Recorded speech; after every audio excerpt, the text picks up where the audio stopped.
Meus amigos, na prova de defensor público de Pernambuco, prova recente de alguns dias atrás, a FGV, que foi a banca examinadora, trouxe uma questão de hermenêutica constitucional muito bacana e eu acho legal para a gente analisar aqui no canal, porque é um tema que pode cair em qualquer prova FGV de carreira jurídica. Procuradoria, Defensoria, MP, Magistratura. Inclusive o examinador da FGV cobra esse tema do jeitinho que ele trouxe na DPE de Pernambuco, todas essas outras carreiras jurídicas. Então, vamos lá, vamos analisar essa questão. Galera, antes de qualquer coisa, já deixa o like aqui no vídeo, se inscreva no canal, clica no sininho e ativa as notificações para vocês ficarem sabendo de tudo que a gente posta aqui no canal, tá?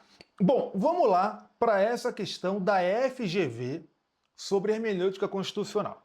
Olha só, antes da gente chegar na questão, ver o enunciado e tudo mais, eu quero destacar para vocês o seguinte: a FGV gosta muito de cobrar hermenêutica norte-americana, misturando com alguns temas de teoria do direito. A FGV adora fazer isso. Ela também cobra métodos de interpretação constitucional, que são originários da doutrina alemã, mas ela foca muito nesse pensamento norte-americano. E como é que ela costuma cobrar o tema da hermenêutica? Ela traz um enunciado, esse enunciado conta uma historinha, um caso hipotético, e aí o examinador pergunta o seguinte: esse caso hipotético está alinhado com qual pensamento jurídico? Né? Pensamento da hermenêutica constitucional. E traz lá várias alternativas, e o candidato tem que escolher qual é a alternativa que é mais compatível com aquela narrativa que está no enunciado. Basicamente é isso. Então as questões da FGV são complicadas pelo fator interpretação de texto. Porque além de vocês precisarem ter o conhecimento jurídico daquele tema, vocês têm que interpretar um texto que nem sempre é muito fácil de se interpretar, beleza? Bom, então a FGV gosta muito da hermenêutica norte-americana. Então vamos fazer uma breve revisão sobre esse tema para a gente chegar na questão e eu conseguir comentar a questão e vocês entenderem, tá? Na hermenêutica norte-americana, a gente tem duas principais linhas de pensamento que se contrapõem, que são a linha do interpretativismo e do não interpretativismo. Essas linhas de pensamento têm uma preocupação muito clara. A preocupação lá na hermenêutica norte-americana é com a postura do postura do intérprete. Então, basicamente, o intérprete aqui vamos colocar como destaque, né, o juiz, tá? Basicamente, o que as correntes hermenêuticas norte-americanas, interpretativismo e não interpretativismo, discutem é o seguinte: o intérprete, o juiz, na atividade interpretativa, deve ter uma postura, um comportamento de maior liberdade interpretativa ou de menor liberdade interpretativa. Ou seja, né, em outras palavras, o juiz deve ter uma autocontenção na atividade interpretativa, se limitando a mais ou menos reproduzir o que está ali na lei ou na Constituição, ou ele pode ter uma maior liberdade, chegando até mesmo a uma situação de ativismo judicial, criando judicialmente o direito. E aí essas duas correntes se contrapõem em relação a essa questão. A corrente interpretativista é a corrente mais conservadora, tá? Então é uma corrente conservadora. E ela fala o seguinte, ela fala conservadora. Ficou uma letra meio feia aqui, mas dá para entender, né? Então, ela fala o quê? Fala que o juiz, o intérprete, na atividade interpretativa, deve adotar uma postura de autocontenção. Ele deve se limitar a reproduzir o que está no texto da lei, no texto da Constituição. Ou pelo menos a aplicar o que está claramente implícito ali. Ele não tem grande liberdade, ele não pode criar o direito, não. Ele está limitado pelo que está posto no ordenamento jurídico. Já o não interpretativismo é o contrário. O não interpretativismo defende que o intérprete deve ter uma maior liberdade. Ele deve poder interpretar aquele texto de acordo com as suas próprias concepções, inclusive, eventualmente, atualizando um texto antigo para a realidade atual. Tá? e podendo chegar até mesmo a uma situação de ativismo judicial. Então é uma corrente que prega uma maior liberdade para o intérprete, tá? Dentro dessas linhas de pensamento, nós temos sublinhas de pensamento, que são subcorrentes, né? E aí a gente tem no interpretativismo, que é a corrente mais conservadora, temos essas duas correntes, o textualismo e o originalismo. O que o textualismo diz, que também é chamado de literalismo? Diz que o intérprete deve se limitar a aplicar o que está escrito no texto que ele está interpretando. Já o originalismo diz que o intérprete deve aplicar a vontade de quem elaborou o texto, a vontade de quem elaborou a Constituição. E aí você pergunta, tá, como é que ele vai descobrir a vontade? Ele vai inventar, ele vai supor? Não. Ele tem um critério para saber qual é a vontade do Constituinte. O critério é estudar os registros históricos daquela época. Ele vai analisar o que foi registrado por escrito da época em que houve o debate sobre a elaboração da Constituição. Então ele tem ali algum critério objetivo para dizer o que é vontade do Constituinte e o que não é. Tá? Mas seja como for, o originalismo diz que o intérprete deve aplicar o que o Constituinte quis que fosse aplicado naquela época que ele fez a Constituição. Daí a gente vai para o não interpretativismo e ele também tem duas correntes de pensamento, o conceitualismo e o simbolismo. O conceitualismo fala o seguinte, ó, o intérprete vai pegar os conceitos básicos da Constituição e vai interpretar de acordo com os tempos atuais. Ele não vai se limitar ao tempo, à época lá em que a Constituição foi elaborada. Já o simbolismo fala o seguinte, ó, o intérprete vai considerar as tradições do nosso constitucionalismo, as tradições do constitucionalismo norte-americano, e vai interpretar de acordo com as suas próprias concepções, inclusive adaptando à realidade atual. Então imagina que a gente tem lá a Suprema Corte norte-americana, a Corte Constitucional norte-americana, ela vai realizar a interpretação constitucional considerando a tradição norte-americana, mas de acordo com o que a própria Corte entende que deve ser o entendimento sobre essas tradições. Então dá uma maior liberdade para o intérprete realizar a interpretação constitucional. Beleza? Então nós temos essas duas grandes linhas de pensamento que se subdividem em outras linhas de pensamento se contrapondo, tá? Além da hermenêutica norte-americana, o examinador da FGV gosta de cobrar, misturando com o tema da hermenêutica, algumas questões, alguns temas de teoria do direito, né? E esses são dois grandes temas que ele gosta de cobrar. Tem alguns outros também, mas para essa questão da DPA de Pernambuco, esses são os temas importantes. O primeiro deles é o realismo jurídico. O que o realismo jurídico diz? O realismo jurídico é uma corrente de pensamento da teoria do direito que fala o seguinte. Só antes de chegar lá, vocês têm que entender o seguinte, o que é a teoria do direito? A teoria do direito é aquele campo do conhecimento que discute o que é o direito. O direito é composto de quê? O que é o direito? São princípios? São regras? O que é que está ali? Quais são os tijolos que juntos fazem o direito? Basicamente é isso, né? Então, o que é o direito? Beleza. Então, o realismo jurídico, ele é uma linha de pensamento da teoria do direito que fala que o direito,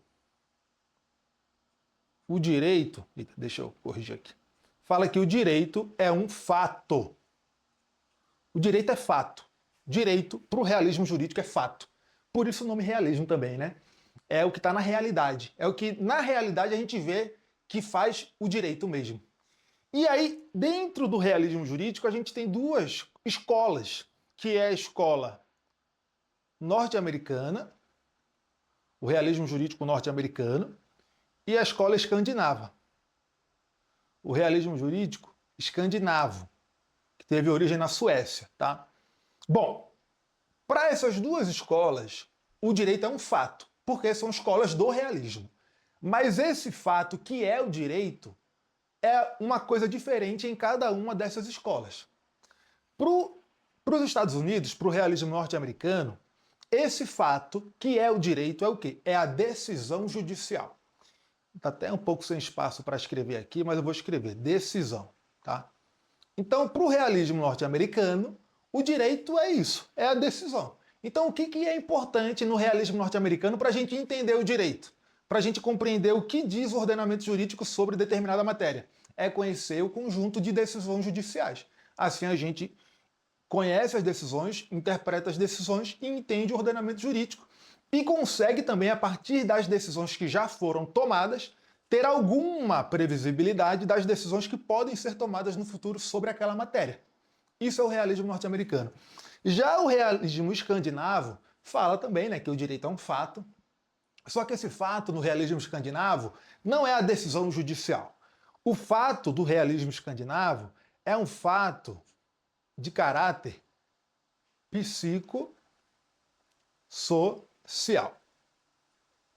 Como assim? É o seguinte, para o realismo escandinavo, o direito é aquela compreensão que está em todas as pessoas de que a autoridade de forma geral, deve ser respeitada. E o que está estabelecido pelo poder público deve ser respeitado. Então, por exemplo, se você está dirigindo seu carro numa rua e você vê qualquer autoridade mandando parar, você para sem nem questionar. Você sabe, olha, eu tenho que parar, se ela está mandando parar, é porque realmente eu devo parar aqui. Então isso é o realismo escandinavo, é esse fato, essa compreensão que está na cabeça de todo mundo de que a autoridade deve ser respeitada. Então você respeita a autoridade sem nem pensar duas vezes, porque isso é o direito, tá? Isso é o ordenamento jurídico. Bom, então para o realismo jurídico, o direito é um fato, tá? Aí temos também o formalismo jurídico, tá? Que também é uma linha de pensamento da teoria do direito que fala o seguinte, fala que o direito é aquele direito formalmente posto e ele é suficiente para resolver todos os problemas que sejam apresentados ao intérprete. De modo que o intérprete não vai trazer fatores externos ao direito para resolver os problemas que são apresentados a ele. Então o intérprete basicamente vai se limitar a aplicar o que está formalmente dentro do ordenamento jurídico. O ordenamento jurídico ele é suficiente para resolver tudo, tá? Então a ideia, o pensamento do formalismo jurídico, ele restringe um pouco a atuação do intérprete, tá? Bom, então isso era o que a gente tinha que revisar aqui rapidamente para responder a questão da Defensoria de Pernambuco, tá? Vamos agora para essa questão. Vou jogar na tela, a gente vai ler junto o enunciado e depois eu comento para vocês, tá? Bom, então tá aí, esse é o enunciado. E olha só o que a FGV falou aqui nessa questão. Foi a questão 10. Esse aqui eu acho que tinha vários tipos de prova, né? Mas se eu estou bem lembrado, esse aqui é o tipo 1, tá? Se você for olhar as provas aí, é o tipo 1. Bom, o enunciado fala assim, ó.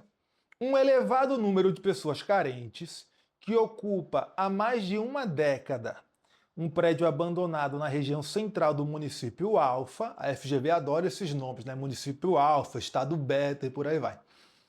Pertencente a uma sociedade de economia mista estadual, que encerrou informalmente suas atividades, é defendido pela Defensoria Pública Estadual. Aí, seguindo, fala o seguinte, ó. No processo judicial, o Poder Executivo Municipal requer a desocupação do imóvel, invocando a incidência de normas constitucionais. Na ocasião, o defensor público sustentou que no processo de interpretação constitucional, o intérprete deve partir da premissa de que as normas constitucionais não estão necessariamente conectadas a referenciais semióticos. O que é a semiótica? A semiótica é a área do conhecimento que estuda o significado dos símbolos, tá? Basicamente é isso. Cabendo ao magistrado, à luz, então cabendo ao magistrado, né, ao juiz, à luz dos aspectos circunstanciais do problema concreto, ou seja, cabendo ao juiz, em cada caso concreto que ele analisa, delinear o padrão deôntico que possa realizar justiça social. Então, o que o defensor público está falando aqui? Ele está falando o seguinte, ó. Em cada caso, o intérprete deve decidir de forma que seja mais justa, da forma que seja mais justa possível. Então o que importa são as circunstâncias de cada caso e como esse caso será decidido para ser a decisão mais justa. É isso. Vocês percebem o seguinte, que o enunciado está falando aqui que o defensor está dizendo que o que importa é a decisão judicial. O que importa é a decisão judicial e mais nada. A decisão judicial é o que importa para o ordenamento jurídico. E aí, seguindo, a questão fala assim, ó. É correto afirmar que a linha argumentativa do defensor público, né, o que argumentou o defensor público, deixa eu apagar aqui, o defensor público, eita que ficou feio, peraí, pronto. Em relação à interpretação constitucional, é compatível com a lógica subsuntiva? Não, né? A lógica subsuntiva é a lógica que defende a subsunção, né? A subsunção é o quê? É basicamente aquela lógica de cara crachá. O que é cara crachá? Você vê o texto normativo, vê se aquela situação concreta se enquadra no que está no texto normativo e aplica o texto, né, a norma que você extrai do texto para aquele caso ali. Isso é a subsunção. Ou seja, analisar se aquele caso concreto se enquadra em uma determinada previsão normativa. Não é disso que trata aqui a argumentação do defensor público, né? Realismo jurídico? Sim, é isso aí. Por quê? Porque o defensor público está dando importância ao quê? À decisão de cada caso concreto. Isso é que é importante para ele. E a gente viu que no realismo jurídico, pelo menos na corrente norte-americana, o direito é decisão judicial. Então essa é a resposta correta, esse é o gabarito da banca. Então vocês percebem aqui que